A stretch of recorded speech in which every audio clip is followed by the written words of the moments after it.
د امریکایانو اشغالګرو ډېرې تیارې او چورلکې ترڅنګ یې ټانکونه په راکټونو اراده مې دا ده چې جاز ونه جاز دې اراده راوړي. طیاره دلته وه، جاز دلته و، تاسې چېرته وئ؟ زه ورته هغه ځای کې ناست وم او د دې ځای نه یو انګریز را روان شو او همداسې په ګام را روان و، تیاره په دې ځای ولاړه وه، پړقېدله پورته کېده نور رانه. زه خو په دې نیت راغلی وم که نه، داسې نیت باندې نه وم راغلی چې زه به دا جاز ومرم او کور ته به م ځم. ده راته وویل تیاره د اور په لامبو کې پټه شوې ده او ته په خپله مخه شه. د دغه حاجي صاحب کورونه دا د امریکایانو لخوا بمبار شوي وو، هغه فکر کوم جومات و.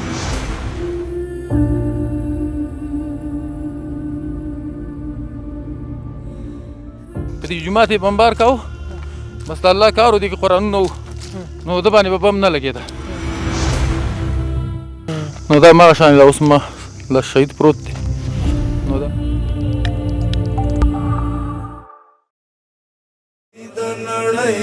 دلته څو واره پورته شوي دي سلګۍ د نړۍ،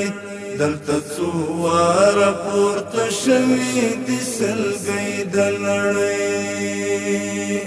دلته د هر یو زبر ځواک ساندې له خولې وتلي، دلته د هر یو زبر ځواک ساندې له خولې وتلي، دلته پرې شوي دي مغرورې ککرۍ د نړۍ، دلته څو واره پورته شوي دي سلګۍ د نړۍ، دلته څو واره پورته شوي دي سلګۍ د نړۍ، دلته د سلامونه، وخت مو بخیر درنو لیدونکو، هیله من یم چې تاسو ټول به روغ او خوشحاله اوسئ. قدرمنو لیدونکو، د کونړ ولایت ته راغلي یو. کونړ ولایت ماڼوګي ولسوالۍ، عمار دره او خانوک بانډه. دا هغه بانډه او هغه دره ده چې دلته زموږ د هېواد یو غازي بابا چې د زمري بابا په نوم مشهوره دی او دا لقب ورته زموږ هېوادوالو ورکړی. په څه خاطر چې په دغه دره کې د امریکایانو اشغالګرو ډېرې تیارې او چورلکې ترڅنګ یې ټانکونه په راکټونو ویشتلي دي. راغلی یو چې د حاجي بابا ژوند انځور کو، په تصویر یې کو. ورځو کور ته ورځو، د کلي خلک وایي چې کور یې دغه دره کې دی، لږ څه پاس دی. همداسې ورځو د حاجي بابا سره خبرې اترې کوو. راځئ د خپرونې تر پای شېبو راسره. څو واره پورته شوي دي سلګۍ د نړۍ، دلته څو واره پورته شوي دي سلګۍ د نړۍ، دلته دفن دي پیادې او ساتنۍ د نړۍ، دلته څو واره پورته شوي دي سلګۍ. لیدونکو بیا هم ستړي مه شئ. لاندې مو د کلي د خلکو پوښتنه وکړله، نو د بابا د کور ادرس یې راکړو. موږ چې کوم ځای کې ولاړو دغه د بابا د کور دی او دغه یې دیره ده. دلته یو ځوان ناست دی، دوی نه به پوښتنه وکړو چې بابا کور کې شته او که نه شته دی. السلام علیکم. وعلیکم السلام. قاري صاحب جوړ بخیر ښه یې؟ صحت دې ښه دی؟ کراري ده په خیر یې؟ موږ د بابا لیدو ته راغلي یو. کور مو ودان چې تاسو زموږ پوښتنې ته راغلئ. ډېره مننه، ژوندی اوسې. دا راته وایي چې بابا کور کې دی او که نه؟ کور کې دی، چیرې ناست؟ حجره کې دی. حجره کې دی. نو بس ته مخکې شه، موږ به مړ شو بابا لیدو ته. مهرباني. لیدونکو راځئ تر پای راسره ملتیا وکړئ. بابا په حجره کې دی او نور ملګري دوستان هم ورسره شته دي. السلام علیکم. وعلیکم السلام ورحمة الله. بابا جوړ بخیر. صاحب جوړ بخیر. کراري ده په خیر یې؟ خیر و خیرت دی. السلام علیکم ورحمة الله. جوړ بخیر ښه یې؟ خیراتي ده په خیر یې؟ کراري ده. مننه، مهرباني. درنو لیدونکو بیا هم ستړي مه شئ. راغلو د بابا څنګ ته، حجره کې ناست وو. زموږ خوشبختي همدلته وه چې حجره کې ناست وو، نور دوستان هم ترې راته وو. موږ وغوښتل موږ هم راشو، ورسره کیسې وکړو، خبرې اترې ورسره وکړو. بابا بیا هم ستړي مه شئ. السلام علیکم ورحمة الله وبرکاته. خیر اوسئ، الله دې وبخښي. ډېره مننه. څنګه دی ژوند؟ موږ خو ګورو حجره کې ماشاءالله ځوانان ناست دي، راغلي ستاسو پوښتنې ته. ښه دی صاحب، ژوند خو ښه دی، بدن د وطن زموږ خوښ دی او بارانونه که الله راباندې وکړي نو موږ اوبه نه لرو، زموږ فصلونه نه کېږي، موږ ډېر کمزوري او عاجزه خلک یو، خو بس شپې دي او تېرېږي راباندې د بې وسایله دی، رزق الله پوره راکوي لاله. ښه، مونږ خو چې ولې ځای هم ډېر لرې دی چې دغه د اوبو سیستم دا ستاسې تګ راتګ دا سختېږي نه؟ دا ورځ ته ورځ راباندې سختېږي، دلته اوبه راته وچ شولې او سیندونه رانه لرې دي، نو تکلیف راته ډېر زیات دی. بس الله تعالی دې رحم وکړي. نو الله تعالی ته چې هغه بندګان خپل ګران وي، نو هغه په بېلابېلو لارو سره ازمایي امتحانونه ترې اخلي. حاجي صاحب راځئ پیل کې تاسو موږ ته خپل ځان معرفي کړئ. هغه ډېری دوستان به تاسو نه پېژني، ستاسو نوم سره واسمانوي. بسم الله الرحمن الرحیم. صاحب د خپل نور ته ویل بیا به ته نور معلومات درکړم. د کونړ د ولایت د پېژ ادارې د ماڼوګي د ولسوالۍ د عمر ادارې د ماڼوګي د ولسوالۍ د عمر ادارې اوسېدونکی یم او نوم مې عبدالکریم دی او اوس چې دی نو مشهور شیخ زمري بابا یم. په اصل کې د همدغه سیمې یاستئ؟ په اصل کې د دې علاقې وو د دې موږ د دې وو. حاجي صاحب د ځوانۍ کیسې خو به هم لرئ. زموږ د ځوانۍ کیسې وکړه، هغه جهاد وختونه چې پیل کې مو کله جهاد شروع کړو او همداسې تر دې دمه مو کیسې کوو سره. دا خو داسې کار دی که نه، ډرامه باندې چې که دا کوم دا شیپر دی، شیپر ته ویل کېږي که نه، د زمری بابا دا داسې کار و چې زه پخپله نه موبایل لرم او نه مخابره ګرځوم ځان سره، فقط یا سره راکټ یا سره ماشین وي که نه. نو یو ځای کې په ځنګل کې روان وم او چې پام مې وکړ جنګي تیارې راغلې د امریکې تیارې چې راغلې نو بس کوټه ماشوم را سره و. نو ته هم ویله چې زه به دې تیارو ډزې کوم. ماشوم راته ویله چې ډزې مه کوه کاکا او دا شیان راباندې راګرځي ړډ وکړي، مانځه ته مه یې لېږه وارخطا یې مه کوه. خو زه جنګي جاب چې و هغه رانه تېر شو واوښته او وروسته چې د غټه دوسترخي ته راغله نو بس همداسې ورته کېناستلم او دېرش ډزه مې پرې وکړله. خو زه دا شپه چې په لوټ باندې واوښتله ښه په تېزۍ باندې بیا رانه لاړه او د هغه ځای نه موږ همغسې پښې تېزې کړې او لاړو چې یوه سر و یوه پوله وه یو دغه په هغې باندې اوښتو اپله. نو چې پام مې وکړو د لارې نه پورته په دې ځنګل کې خلک ناست وو، پټ مخې خلک وو. نو سلام مې پرې واچاوه. نو راته وویله چې د کوم ځای نه راغلې؟ ما دې ستا په اپله د کوهنګل د کارې د خوا نه راغلم. ویل چې د اپله ځای کې ډزې وشولې دا چا وکړلې؟ نو ما ورته وویله چې سړی مې وپېژانده. سړی څوک و؟ سړی خیوهوار و، نوم یې اسماعیل و، ښه مجاهد سړی و. نو غږ یې راته وکړو چې ته راوګرځه چې ورغلم نو خبره مې ټوله ورته وکړه چې دغه تیارې راغلې او ډز مې پرې وکړه. څو ډزه یې پرې وکړه؟ ما ورته ویله چې پوره 10 ډزه یې پرې وکړه. نو ښځه ښه دې وکړه، دې ته خو موږ هم ناست وو خو ته رانه پرې مخکې شولې. نو بیا یې ستا داسې کار مې وکړه چې راته وویله چې څو ډزې دې کړي دي هغه مرمۍ موږ ته وښیوه چې موږ یې دې ته د شاګردو لړو کړو. نو ما دغه 10 ډزې مې کړي د شاګرد دغه یې وګوره چې ویې کتل نو بېرته شاګرد لاړه ډکه و. هغه یې په خپله مخه باندې لاړه او زه په خپله مخه لاړم، خو د پاماني یې سره وکړله. حاجي صاحب د روسانو په وخت کې مو جهاد کړی؟ روسانو په دغه کې جهاد ما کړی دی، تللی ما جهاد له هغه مې هم ډزولي دي، خو داسې درو خولې ده زما د الله نه راولي، داسې د مرګ جوړ نه مې چې پورنده وراړولې. او دا امریکا چې راغله نو بیا داسې کار و چې زما دا څلور زامنو د اته زامنو دوی به ټکانې مکانې کولې. خو اخري خبره دا وه چې کله دوی کابل ته راغله او د کابل نه به یې کونړ ته راغله. کونړ ته چې راغله نو هلکانو دې زامنو ته ویله چې اوس به زه پخپله پاڅېږم جهاد ته. نو بیا پخپله پاڅېدلم او بس جهاد دې شروع کړ. نو بیا داسې اندازې د جهاد مې وکړو چې امریکایان مې ښه وارخطا کړل. دغه د امریکایانو سره د جهاد کیسې به هم کوو، وروسته به یې کوو. یو بله کارنامه ده چې لاندې به ځو په هغې به خبرې کوو. دا راته ووایه صاحب چې د خپل کورنۍ نه څو کسه تاسې په جهاد کې سره یو ځای ویو، اوس تاسو سره څو کسان یو ځای دي؟ په دې کې زما یو مې دا ورور دی، یو دا را سره او دا څلور درې مې را سره زامن، هغه هلک ورکوټی و، د زوی دی ورکوټی و، انعام هغې په جهاد کې را سره برخه هم ده اخیستې ورکوټی و. او دا تر زوی مې را سره و، درې مې زامن و او درې مې زامن و، یو څلور کسان. ښه دا ټول د خپل کور نه؟ دا موږ د خپل کور نه. د کلي نه نور کلیوال نه و در سره؟ کلیوال به وکړو هغو کار خپل و، ما چا سره ملګرتیا نه ده کړې. کله به مې چې د ځان سره ډله ملګري برابر کړه، ټپله مې برابره کړه، بیا به ځو. زیات جنګ ما چې دی نو د یو ملګري یا دوه ملګرو په ملګرتیا کې کړی دی. داسې جنګ مې نه دی کړی چې ډله ییز جنګ ما کله لږ مې کړی دی، ډېر مې نه دی کړی. او دا لږ جنګ چې دی دا ما ځان نه کړی دی. حاجي صاحب تاسې یادونه وکړه چې ما به تل کوشش کوم چې یوازې به تلم جهاد ته. علت یې څه و؟ آیا په خپلو دغه نږدې کسان چې وو درته د کورنۍ غړي وو یا هم کلیوال چې وو په دوی ډارېدلې چې خدای مکړه شهیدان نه شي او که نه خپل شوق و؟ دا ځان له وجې دا وه که نه، د خپل زامن هلکان به راسره وو، ورور به مې کله کله راسره وو، ډېر نه. خو دا ځان له جهاد چې ما کوو که نه په دې کې زه ډېر کامیاب وم. زه به پټ راتلم د امریکایانو خواله او ما به یو ډز دوه ډزه پې کول خو د خامخا یو کس دوه مې تېشتل شلې ډزې مې نه کولې او دا ملګري مې ځان سره دغه وایي نه بول چې که نه کله سر ښکاره کړي کله پټ شي کله پاڅېږي کله کښېني نو دښمن دې دوا رسۍ کوي نو د دغې وجې نه کاندېب کې څه کوم بېماني نه وه خو دغه شي نه ویرېدلم چې دا امریکایان چې که دوی ولو که درې ولو بیا راباندې بمبار کوي او دا ځان له جهاد ته بیا ځکه خوشحالېدلم چې ما ویله بس خپل کار مې دی نو چې څنګه مې کوه هغسې بیا کوم او بس بیا یو ورځ یو ځای ورغلم همداسې یو ځای مخامخ امریکایان پراته وو او چې ورغلم خو ډېر سختي ویرېدلم نو بیا مې داسې کار وکړ چې شنې بوټي مې دغه کړه دا شنې څېړۍ مې راووالې او شا پورې ملا پورې مې وتړلې خلک کې او په ځمکه باندې داسې په لامبو باندې لامبو چې د ورځې د ورځې داسې دا 12 بجې یا 11 بجې دغه ټیم کې ملا مې په تور د بوټو شنو بوټو باندې ملا وتړله او دښمن ته مې ځان ورساو او بیا مې ټوله ورځ ته تېره کړه ورځ چې په تېرېدو شول او مازدیګر ټیم شو بیا مې یو کس دې ویشتو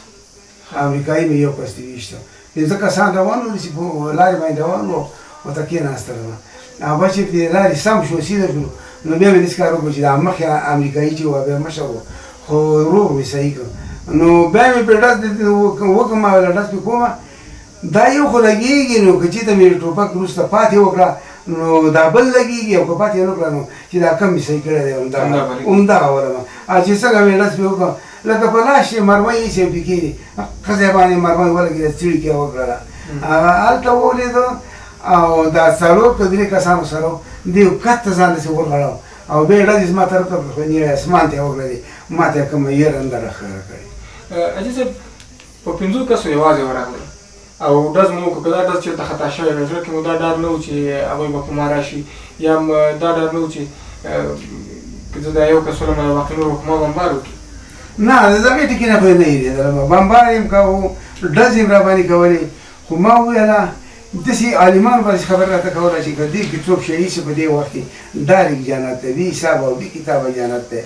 نو بس ما وویله چې دغسې جنتونه یي او داسې مستقل دي نو بس توکل په الله دی نو ما به دغه خبره به مې یادوله او زه به مخ په وړاندې روان وم جهاد مې کوو هېڅ شاته تګ مې نه دی کړی نه مې یېره کړې ده یېرېدلی یم چېرته نه چې ولې مو یوازې جهاد کوو او بل ډارېدلو نه طرف ته مو ډار نه و چې تاسو پرې خلک ورغلو نو زه به داسې راورغلم ډار به مې ځکه نه و چې زه به نږدې ځای راورغلم د امریکایانو هېڅ داسې فکر نه ده چې دښمن موږ ته دونه نږدې راچلېدلی دی او زموږ خواته دی نو کله به مې چې ډز وکړه ښه په اطمینان کې ښه په طبیعت سره یېره به نه وه راباندې ډز به مې پرې وکړه همدغه یو ډز به یا به دو هغونه به مې شهیده سملول مردار به شولو او زه به بېرته په خپل طبیعت باندې سته په خپله مخابطې لاړم حاجي صاحب الله تاسو کامیابه لري دغه راکټ چې ګورو نو زموږ هغه ستاسې هغه کارنامه را یادېږي چې د ټولو هېوادوالو به په یاد وي په کونړ کې ټول هېوادوال به پوهېږي چې تاسې دلته لاندې هلیکوپټر په راکټ ویشتلی و نو د هغې په اړه به هم کیسې کوو خو په پیل کې به تاسو مونږ وړئ هماغه ځای ته د پېښې ځای ته هماغلته به کیسې کوو سره صحیح ده څنګه خبره ته وکړم بس هملته ځو هملته به نورې کیسې کوو له خیره هلته به نورې کیسې کوو نو بیا صحیح ده که دا د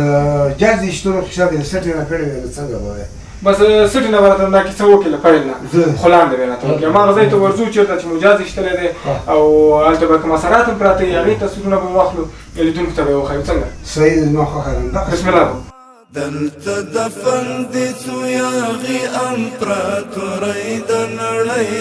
دلته څو واره پورته شوي دي سلګۍ د نړۍ دلته څو واره پورته شوي دي سلګۍ د نړۍ دلته دفن دي څو یاغي امپراتورۍ د نړۍ دلته څو واره پورته شوي دي سلګۍ د نړۍ دلته څو واره پورته شوي دي سلګۍ د نړۍ دلته د هر یو زبر ځواک ساندې له خولې وتلي دلته د هر یو زبر ځواک ساندې له خولې وتلي هغه پټی دی چې اوس ماشاءالله پټي دي پکې او پخوا دغلته د امریکایانو بیز و. دلته دا هغه پټی دی چې حاجي صاحب کارنامه کړې وه، دلته د امریکایانو چورلکه ویشتلې وه. نو همداسې به میده میده مخکې ځو او د حاجي صاحب نه کیسې اورو. نور به د حاجي صاحب د خولې نه واورو ځکه حاجي صاحب دغه کارنامه کړې. حاجي صاحب راځه نو دغه کیسه راته وکړه. دا خو داسې شی صاحب ښه ښه چې د باره نه راغلو شپه مو ته په دغه ځای کې تېره کړه، دې پله ځای کې ښه په دې پله ځای کې مو ته شپه تېره کړله. ښه او چې څنګه شپه داسې یوه اندازه ووتله او وخت لږ پاتې شو، دا زوی مې را سره وي، دا اوس راغی ناغه ښه دا را سره دا مې ولېږه د نورو ملګرو خواته، ما ویل تاسې بیا داسې عکاسي او کامره ټول عیار اوسېږئ که نه، تاسې عیار اوسېږئ او زه به په دښمن باندې حمله وکړم. زه چې دلته راغلم ملګري مې ولېږل، یو ځای ته غونډ شولو، بېرته یې راته وویل څنګه ته خپل ځای کې مضبوط یې محکم یې مالې او بلکل ویل دلته اوسېږه. نو بیا داسې کار وشو چې مانځه وخت شو، مانځه وخت شو، تیاره راغله او کته شوله. چې کته شوله خو ما څونه کوشش چې مې وکړ خو دغه کې رانغله، زما په دغه هدف کې رانغله، لاړه رانه. بیا چې دویم ځل بیا دغه وشوه، بیا دا تیاره تللې وه، بیا راغله. چې بیا راغله بس بیا پسې راپاڅېدلم، بیا رانه سرګیره شوله، خو ډېر خفه شوم. مالې دا خبره به حاجي صاحب خبره دې ونیسمه، تیاره دلته وه، جاز دلته و، تاسې چېرته وئ؟ زه ورته هغه ځای کې ناست وم، ښه هغه وړه څېړۍ چې ښکاري. ښه تاسې هلته ناست وئ او دغلته جاز و. نو دا خو ډېره لنډه فاصله ده، دلته نورې پوستې نه وې د امریکایانو؟ هغه ځای کې پوستې وي، هغه ځای کې دغه ځای کې 4-5 پوستې وي، هلته په امریکایان پراته وو او دلته هم امریکایان ځای کې کورونه و، دا بادي وه، دا چې کله پورته کېده دا بادي د منځه یې وړه، غټ بمونه چې ورلاندې سله پورته کړه. ښه حاجي صاحب هغه پوستې زه چې ګورم هغه غونډۍ سر ته چې هغلته کومه پوستۍ نو هغې نه تاسو څنګه په سترګو کې دومره ډار نه و چې که هغه پوستې نه مې څوک ویني؟ زه خو په دې نیت راغلی وم که نه، داسې نیت باندې نه وم راغلی چې زه به دا جاز ولم او کور ته به م ځم، دغسې نیت مې نه و. په دې نیت راغلی وم چې زما مرګ او ژوند دلته دی او که شهید شم نو ډېر به ښه، خو که ژوندی مې ونه نیسي نو ځکه چې ژوندی مې ونیسي نو ډېر به مې وکړی او ډېر به مې په عذاب کړي، خو شهادت الله راته نصیب کړي زه به ډېر خوشحاله شم. هغه امریکایان مې لیدل چې ناسته کې ناست وو، اردو وه، ګډ هغه ځای باندې ښکاره ناست وو او زه په همدغه ځای راغلم او همدغه ځای نه ورته راوچېدم او دغه ځای کې دې ځای کې ډېر لنډ ځینې او همدغه ځای کې پوځیان پراته وو، اردو پوځیان پراته وو، هغه هم را باندې الله پاک رانده کړ او امریکایان راغله په همدې ځای باندې دې پاڼ په سر دې ځای ولاړ وو دې ځای باندې او زه همدغه ځای له راغلم او ما لیدل نو زما خواته دوه دغه نور ولاړو،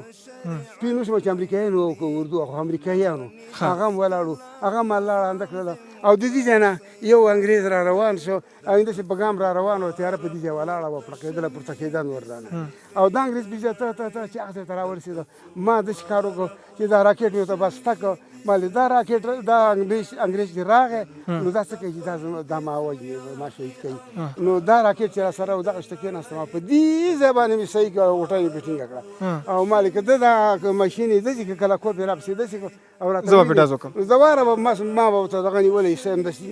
همداسې به مې ته نیولی بس چې دا داسې کړ زه به د واره ګړز به چې باسم نو هغه بیا څه وشو چې هغه راغی څه لوبه یې شروع کړله چې لوبه یې شروع کړه په خپله لوبه شوه او بیا مې ښه په استقامت سره پرې ډز وکړو په دې ځای کې په تیاره باندې تیاره الله ولګوله. دې زوی مې راته وویل ویل څه شولې دا دی ویل څه شولې ما ویل ډز مې وکړ ته پام وکړه تیاره خطا شوه او که ولګېده ده راته ویل تیاره د اور په لامبو کې پټه شوې ده او ته په خپله مخه شه. حاجي صاحب دا راته ووایه په لنډو کې څنګه درته دا فکر ولوېده چې زه باید یو تیاره ولم یو جاز ولم د امریکایانو؟ دا د خوب لیدو خبره وه، خوب مې ولیده د شپې او سهار له مې ملګرو ته وویله چې خوب مې ولیده چې لاړ شه او جاز وله او خوب کې چې دا خبره ما واورېدله نو سهار مې ملګرو ته وویل چې خوب مې لیدلی دی جاز زما پیدایي حمله ده، دې ملګرو راته وویل دا کار مه کوه نو ما ته د هغې وخت نه الله پاک کړه کې راته واچوله چې داسې وکړه چې په دې جاز باندې حمله وکړه جاز وله نو دا جاز چې ولګېد زمونږ یو والي صاحب و شیخ عبدالرحیم مولی صاحب اوس په کابل کې هغه راته وویل چې بل حمله به کړنګل کې بلې بیس کوي هلته به بله تیاره ولې ما چې ځان ته تیار کړه او دوربین را سره او دا وطن مې کشف کړه بس اراده مې وکړله چې زه به پرې حمله کوم د خیره سره هغه بس په دې 4 ورځو کې یوه مې دلته بله ایشتلې وه هغه د شپې والا وه دا ته ورته ناست وم دغه ځای کې ځان له الله مې ملګری او تیاره د کټه نه راغله دا چې په هندي ځای رانیغه شوله که نه د ځمکې نه جګه داسې راتله او دې ځای ته راکښته کېده خو بس دغه ځای نه چې مې پرې ډز وکړه دا جاز داسې په لوټ باندې واوښته داسې واوښته او بیا یو ټیټه لاړه بیخي ټیټه لاړه ماڼوګي ته چې ورسېدله سبا له اوازې شولې چې بره کړنګل کې تیاره چا ایشتلې ده او ماڼوګي ته یې ځان راورسه او سقوط یې وکړ او څو کسان یې تلجداب کې مړه دي. حاجي صاحب دغه اوله تیاره م دلته جاز مو ویشتلی و هغه کې م تاسو یوازې وئ دا جاز مو چې ویشتو ده کې م یوازې وئ ودې ویله چې زه یوازې راتلم دا یوازې ولې راتلی نو هغه داسې کار وشو چې یو چا کره میلمه شوم ښه چې میلمه شوم د شپې نو دا کوروالا خلک یې رانه لاړ نو ډېر بې حسابه ماشې را باندې راخوارو شولو خو ټوله شپه مې د ماشې سره مقابله وکړه څه مې ترې وویل په ستا پرېږدو او زه یې بوچې چلم خو څو صحابې کړم اخر چې سهار مانځه وخت شو ماشې لاړه یو وروسته یو ماشې راغی د بړستن نه رالاندې ورته ټک یې راکړه ټک یې راکړه نو زه چې ماشې پرې حمله وکړه ماشې رانه روغ لاړ نو بس الله پاک راته هغه کې واچوله د جهاد دغه کار دی چې دقسې حمله کوه تکتیکي جنګ به کوې او بېرته شاته کېږه دا دغه ځای نه ماته الله پاک کې واچوله ناست امریکایانو سره ته دلته راشه وروره دغه د حاجي صاحب زوی دی او کله کله حاجي صاحب سره به چې دغسې حاجي صاحب به کومې کارنامې کولې کله به حملې ته تله نو دغه ورور به ورسره و سلام ورور جوړ په خیر وعلیکم السلام الله دې بخیر کومه کیسه مو کوله نو بس کیسه خو بابا وکړله خو بابا یو ورځ شپه راغی تیجه کې ورته ناست و ښه امریکایانو سره شریک نو بیا هغه د شپې چې کومه کیسه وه هغه دې دی وکړي زه ته بیا واپس لاړم دغه شان ته او هغه مې پرېښود زه هغلته ما د ده دغه کوو د ده دپاره مې تراسود کوو نو هغه بیا ځای کې امریکایانو سره ځای کې ناست و امریکایان هم ناست نو د شپې د جاز دغه راته ده راکوی چې د شپې به 1 بجې جاز راځي نو هغه څنګه قصه شوې بابا اوس هغه قصه بابا نه هغې نه هغه ځای کې ناست وم او دې ځای باندې امریکایانو سره اردو عسکر هم ډېر وو او مزدوران هم سره ډېر وو خو دې چا دې تپوس وکړه د دې اردو والا ترجمن نه چې دا جاز به کله راځي ته انګرېز نه یې پوښتنه وکړه دې ترجمن نه انګرېز نه پوښتنه وکړه انګرېز ته وویله بېرته په خپله ژبه چې دا جاز به 1 بجه راځي چې 1 بجه راځي نو بس زه هم دلته ناست وم او بیا مې دې ملګري ته خبر ورکړه څه شي ده نو ته مې ویله چې ځان ته کړه او جازونه راځي او زه خبر شولم او بیا په نازه کې ناست وم او جازونه راورسېدل جازونه چې راوستې زه لاړ کوړنګل ته او د کوړنګل نه بیا داسې راغی بیا باندې راغلم بیا مې څه پې وکړله بیا مې پې ډز وکړه ډز مې چې پې وکړه مرمۍ داسې لاړه او دلته چې دا تیاره داسې ځوړنده لاړه او ټیټه لاړه کوزه ماڼوګي ته ورتاو شوله حاجي صاحب تاسو ویل چې ما په جاز باندې ډز وکړه که دا ډز چېرته خطا شوی وی بیا مو څه کول تاسو هم یوازې وئ نو دغه داسې کار و چې که نه زما خو انشاءالله چې زه خو ډېر تکړه یم په انداغونو کې ډېر تکړه یم کوم ځای کې مې ډز کړی دی ډز مې خطا نه دی تللی راځه ما ورته ونن نښه ولو که نه بس مې بیا چې هغه وشو دا ډز کې تکړه یم ډز مې وکړی بس ډز مې نه خطا کېږي بس دا نو یو د الله تعالی پیرزوینه ده دا د الله یو رحم او فضل دی بالکل بس حاجي صاحب الله تعالی تاسو عزتمن کړي ژوندي اوسئ الله تعالی دې اجر درکړي ډېره مننه کور ودان مننه تاسو هم ډېره مننه خیر اوسئ درنو لیدونکو یو تن د اسلامي امارت مجاهد مولوي صاحب مو تر څنګ ولاړ دی دوی سره به هم خبرې اترې وکړو د زمري بابا د میړانې په اړه به ترې پوښتنې وکړو السلام علیکم وعلیکم السلام ورحمت الله څنګه جوړ خیر مننه په پیل کې خو تاسو خپل ځان راوپېژنئ زمونږ نوم حبیب الله عادل حبیب الله نوم دی او شبکه م عادل دی موږ الحمدلله اسلامي امارت سره د اول سر نه ملګرتیا کې او اوس د دغه دلګي مسؤلیت هم موږ سره دی چې کوم کې زمری بابا جهاد کړی دی زمري بابا سره تاسو څه اړیکه لرئ زمری بابا خو زمونږ تره زوی دی او بس یو کور خپل داسې ورونو په شان بیرته موخه هم دی نو داسې د اول سر نه سره شریک یو کور نه ماشاءالله ډېر زیات مجاهدین هستئ څو کسان په جهاد کې تاسو ګډون کړی دی الحمدلله زمونږ د کور د ماشومانو پورې ټولو ګډون کړی تقریبا 15 کسان موږ د خپل کور نه مجاهدین لرو چې هغه زمونږ ورونه وریرونه او د زمري بابا ورونه وریرونه 15 مجاهدین لرو موږ خپل ماشاءالله د زمري بابا د میړانې په اړه راته ووایه چې په هغه وخت کې دلته پیل کې وضعیت څنګه و او امنیت څنګه و ستاسې ژوند څنګه تېرېده او د زمري بابا دغه کارنامې نه وروسته ژوند څنګه شو نو دغه اړه باندې خو داسې وه چې کله امریکایان راغله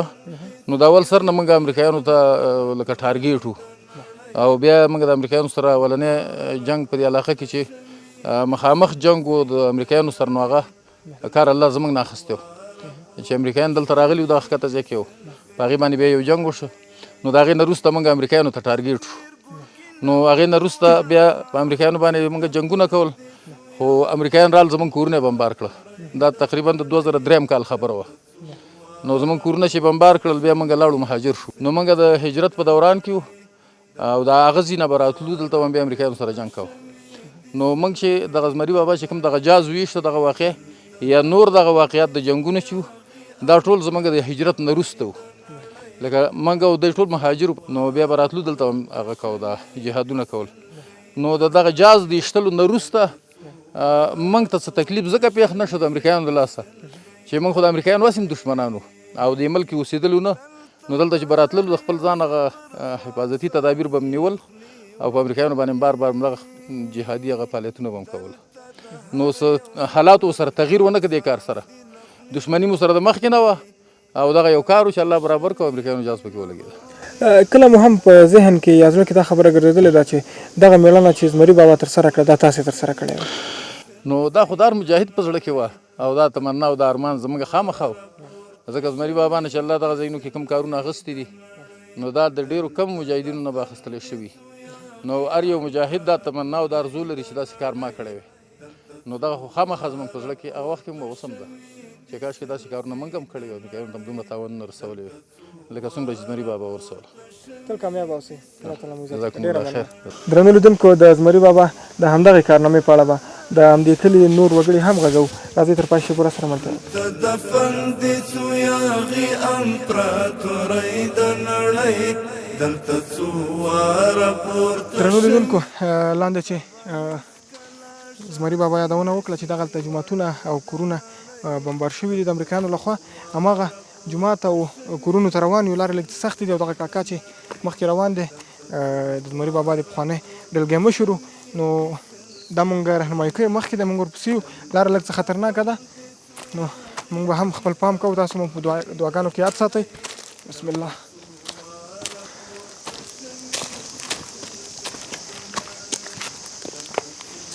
دا څومره خطرناکه لاره ده کاکا خو یا نشم ورته یم یا الله خیر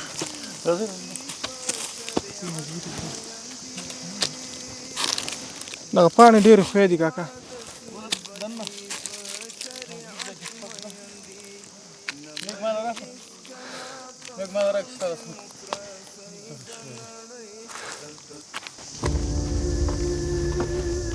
فکر کوم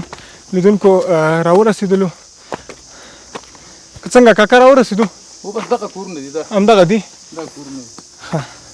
نښې خو یې ښکاري د بمبار دا ټول د بمبار نښې لیدونکو مونږ خو لږ څه ډېر ستړي شولو مزل ډېر زیات و دا نو هغه ځای دی چې د دغه حاجي صاحب کورونه و دا د امریکایانو لخوا بمبار شوي و هغه فکر کوم جومات و هغه جومات و جومات یې ویل کېږي چې بمبار کوو نو نه لګېده هدف په ځای نه لګېده جومات مو الله تعالی بچ کوو په مرمۍ نه لګېده بیا نو راغلي وو په بله ورځ دلته دغه ته اور اچولی همداسې ده که نه همداسې ده همداسې ښه همداسې دغسې نه به تصویرونه واخلو او بیا به همداسې لاړ شو لاندې درنو لیدونکو دا کوم قوطي کې چې زه ولاړ یم هغلته هم بل قوطی دی دا نو هغه اثرات دي چې د جاز یا تیارې لخوا نه په بم ویشتل شوي دي دا نو چې څه ډول بمونه دي په دې موږ نه پوهېږو نو ډېره زیاته خساره یې دلته اړولې ده حاجي صاحب مخکې یادونه وکړه چې کور کې ماشومان او څوک نه و خو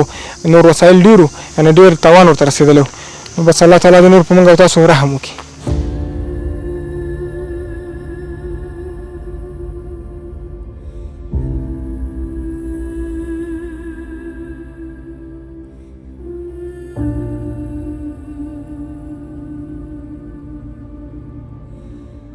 نو دا خو دا ساحه چې ده دا باغونه وښکته دا ټول بمبارونو کې د منځه تللي دي دغه پاس کور خو تاسو ولیده دې ځای باندې 3 کورونه تقریبا چې دې کې د 10 خونې لرلې د 3 کورونو دا مکمل په بمبار کې د منځه تللي دي دا زموږ یو جامع جومات و چې د دې اشغال نه یو 3 کاله مخکې موږ آباد کړی و خواوشا تقریبا 5-6 کلي دي دا خلک به راتله دلته د جمعې لمونځ کوو دې ځای کې نو کله چې دا زموږ کورونه بمبار کړه دې جومات باندې بمبار کوو په دې جومات یې بمبار کوو بس د الله کار و دې کې قرآنونه وو نو ده باندې به بم نه لګېده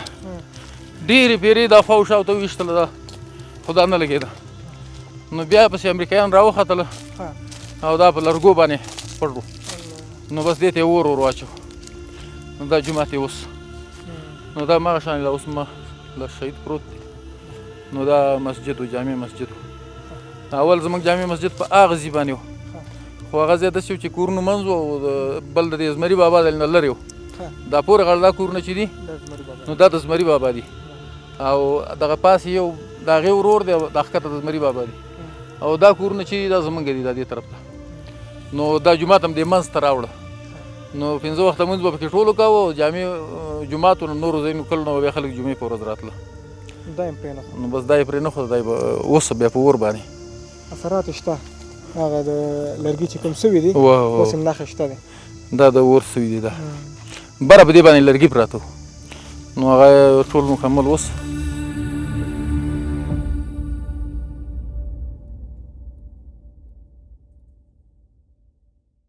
السلام علیکم. وعلیکم السلام ورحمۃ الله. خیر است الله خیر درکړي الحمدلله الله احسان دې شکر دې.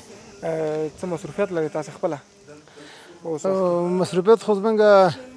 کله چې الله رب العزت زمونږ ستاسو د عمل فتح کړ اسلامي نظام راغی او د امریکایانو اشغال چې دی نو پای ته ورسېده نو بیا مو هغه شان موږ په خپل نظام کې ولاړي اوس اسلامي امارت کې د امیر توقیف په صفت باندې اسماء الله صالح کې مسؤلیت لرو. ښه ډېر ښه. زمري بابا داسې یو لویه کارنامه ترسره کړه د یو زوی په حیث تاسې خپله څه احساس کوئ؟ نو د زمري بابا د کارنامې باندې خو موږ ډېر په دې باندې خوشحاله یو چې زموږ د والد صاحب نه الله داسې یو غټ کار د هغې د لاسه واخیسته او چې په خلکو کې مشهور شو د الله د ذات نه امید ده چې د الله په نسبت قبول شوی ځکه بعضې عمل داسې چې ډېر مشهور شي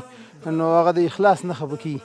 نو موږ هم د زمري بابا سره د جهاد د ابتدا نه چې کله اسلامي امارت زموږ ستاسې په دې وطن کې سقوط وکړو او امریکایان راغله د هغه وخت نه مو له جهاد کې اوس ملګرتیا کړې ده او الله رب العزت د بابا د لاس نه داسې یو غټ کار واخیستی که نو بس موږ په دې باندې خوشحاله یو موږ په دې فخر کوو چې زموږ د والد صاحب نه الله داسې یو غټه کارنامه د لاس نه وکړه. زمري بابا چې کله خپله د دغې کارنامې په اړه موږ ته کیسې کولې نو ویلې چې یو 2 ورځې ورته په تمه ومه تر څو تیاري راشي تاسې په هغه وخت کې زمري بابا سره وایي د هغه نارامۍ په اړه راته ووایي چې زمري بابا څومره نارامه و تر څو تیاري وولي. و نو دا خو داسې وه چې موږ هجرت کړی و نو اکثره به زمري بابا سره زموږ یو کشر ورور ډېر ګرځېدو نو هغوی بیا د پاکستان نه په تشکیل باندې راغلي وو نو دلته چې راغلي وو نو هغه کیسه تاسې د بابا خپله هم وکړله چې وایي چا راته اجازه نه کوله چې دلته به مشکل پیدا شي تکلیف به پیدا شي بیا زموږ دلته د نږدې د مفتي صاحب انور هغه زموږ په ټول یوه ملګرتیا وه د هغې نو مفتي صاحب بیا راته وویله زه بس چار مشکل پیدا شي خو بس زما او ستا چې دی نو سره شریک به او زه ورشه توکل په الله باندې و قربانۍ له ورشه بیا بابا راغلی نو د هغه لارې کې یو کور و د هغه کې سره 2-3 ورځې انتظار کړی و نو بابا چې کله په تشکیل باندې نو زموږ به مسه کله کله رابطه کېدله موږ ډېر تشویش کړو چې یاره والد صاحب هم دی او لکه هغوی به اکثره 6 میاشتې دلته تېرولي 6 میاشتې به بیا تشکیل نه راته کور کې به پاتې کېدو د هجرت دور کې نو هغه به چې خبر شو چې اوس اجازه ایستلی دی بیا دې باندې ډېر خوشحاله شو چې هلیکاپټر یې ویشته بیا به همدغه بیس کې چې دا کوم د خلکو کې دا ویډیو مشهوره ده دې کې بیا د ورځې به هلیکاپټر نه راتلی د شپې به راتلی نو بیا بابا بله پېره راغی د شپې ورته کېناسته نو د شپې ناست وای چې زه دونه نږدې ناست وم دا تر غوریجي ورته وایي څوک د غوریجي وایي تر بوټي څوک ته وایي وایي زه دې کې ناست وم خوا ته مې امریکایان هم ناست وو د اردو عالم وو وایي دوی خپل منځ کې ګپ لګوو ډېر دې ګپ کې کچې ته رسېدلي وو وایي دې کې دې دغه ورته وویله ترجمن چې د امریکایي وایي چې د شپې 1 بجه به جاز راځي نو وایي بیا زه خوشحاله شوم نو بیا یې هغه جاز باندې د شپې ډز کړی نو هغه بیا تللی و زموږ دلته نږدې ولسوالي چې دا کومه ماڼوګۍ دره پیج ده هغه کې سقوط کړی و هلته ناست و بیا خلکو داسې ویله چې 2 کسان په هغې کې لګېدلي وو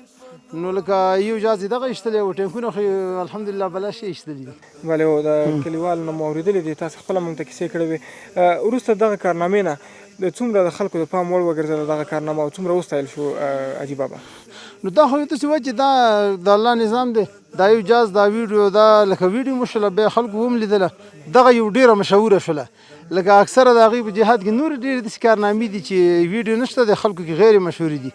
نو د دې نه ښې کارنامې د بابا شته دی په جهاد کې او ټینکونه ډېر زیات ایستلي دي او اول سر نه بابا ویله چې هغه به په دې مارکول ټوپک نه دی په ده به یې جهاد کوو یوه ډزه به یې کوله دې ساحو کې تاسو چې دا کوم وینئ نو د هر یو ځای نه په د امریکایانو باندې ډز کړی دی یو او 2 تیاره پیره کې ایستلي دي بیا بابا خپله قصه کې تاسو ته غالبا وویله وایي ورځ مې خوب ولید خوب کې راته وویل شو چې داسې کار وکړه چې دا مارکول دې نرکې ده او اوس د راکېټ راواخله او جاز پې وله وایي الله راته په زړه کې واچوله نو بیا لاړم هغه راکېټ مې راواخیسته او په اول حمله کې جاز باندې ډز وکړو الله کامیاب کړو ډېره مننه الله مو عزت وکړه خیر اوس مهرباني واره پورته شوي دي سلګۍ د نړۍ دلته څو واره پورته شوي دي سلګۍ د نړۍ. ښه نو درنو لیدونکو زموږ د نن ورځې خپرونه چې د زمري بابا په ژوند مو تاسو ته چمتو کړې وه په همدې ځای پای ته رسېږي. تر بیا مو په لوی بخښونکي خدای سپارم. الله تعالی مو مل شي. واره پورته شوي دي سلګۍ د نړۍ دلته څو واره پورته شوي دي سلګۍ د نړۍ دلته دفن دي څو یاغي امپراتورۍ د نړۍ دلته څو واره پورته شوي دي سلګۍ د نړۍ دلته څو واره پورته شوي دي سلګۍ د نړۍ.